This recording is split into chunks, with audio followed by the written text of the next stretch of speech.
Welcome back to Give Me Liberty TV. I'm W.A. Mitchell, and as you can see, it's a cool day here in Nebraska, but I do believe hell has just frozen over.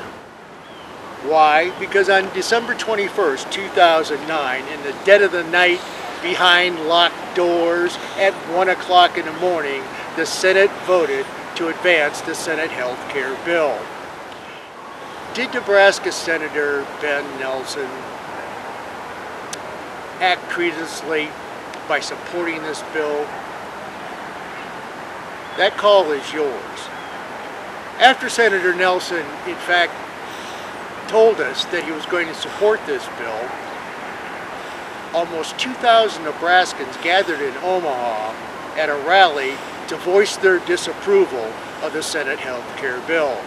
Their keynote speaker was former Arkansas Governor Mike Huckabee, and here's what he had to say. Now I would like to introduce our keynote speaker tonight, or this afternoon, a gentleman who came to be with here this afternoon. I'm sure many of you have seen him. He's got the #1 weekend show on Fox News.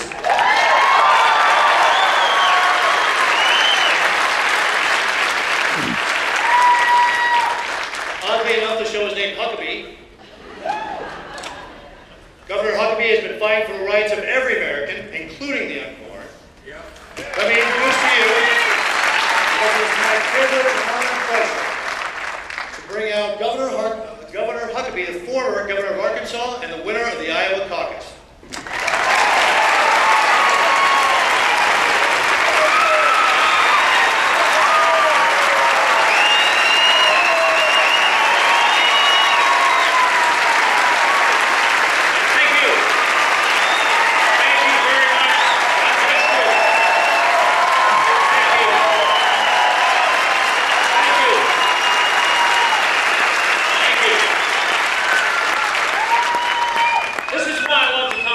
I never get a welcome like that in Arkansas.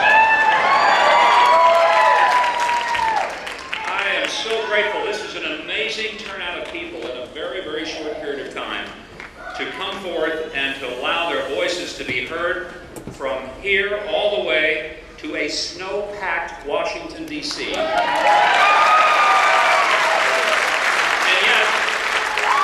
I think all of us are wondering, are they listening to us up there? That they work for us, not the other way around. I'm so very glad that Pete Ricketts came forward and was willing to be seen in public with me and actually introduced me. And I couldn't help but think how that vote would have been different had Pete Ricketts been elected to the U.S. Senate.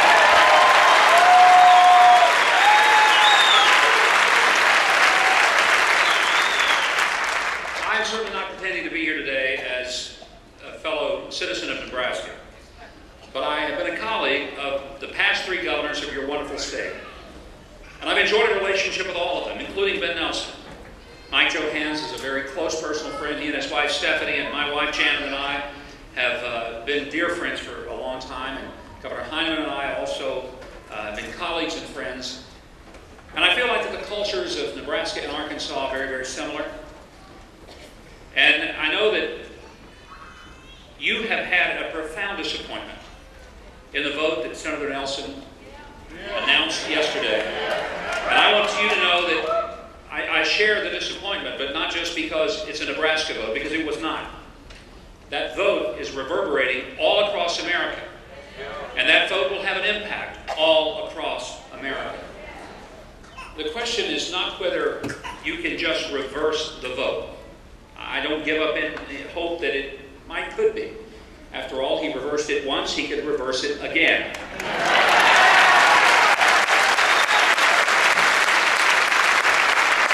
fact, maybe he would one day be able to give the speech, I voted against the bill before I voted for the bill, and then voted against it yet again. That would be a great opportunity to take it to a whole new level.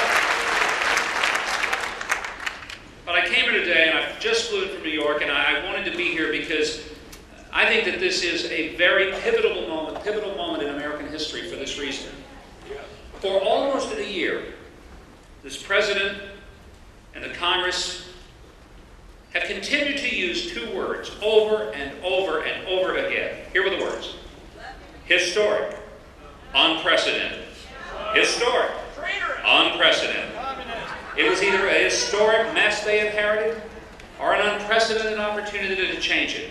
A historic opportunity to do something great and an unprecedented burst of genius to get it done. For 1 year, we have been constantly barraged with the words historic and unprecedented.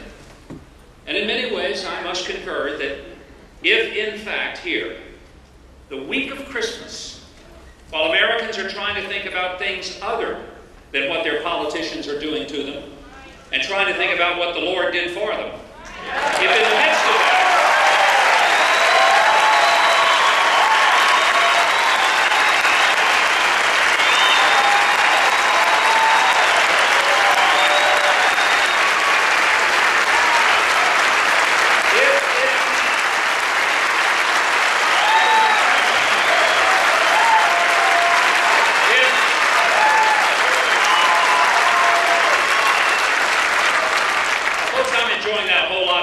speech will last an hour and a half. But if in the context of Christmas week, when all of us are trying to think about something other than politics, they're going to secretly meet, secretly devise not only a 2,000-page bill, but a 380-page amendment Christmas tree to add to it.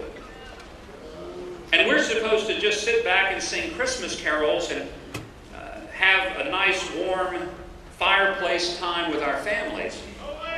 We need to be very careful in saying that we do not appreciate the lump of coal that we find in our Christmas stocking this year, courtesy of this Congress. They may not feel it in the chilly confines of Washington, where snow fell in more ways than one yesterday, not only out of the sky, but emanating from the Senate chamber in record terms. But I'll tell you, I sense that something is going on in America, and that is that people are fired up like I've never seen them in my lifetime.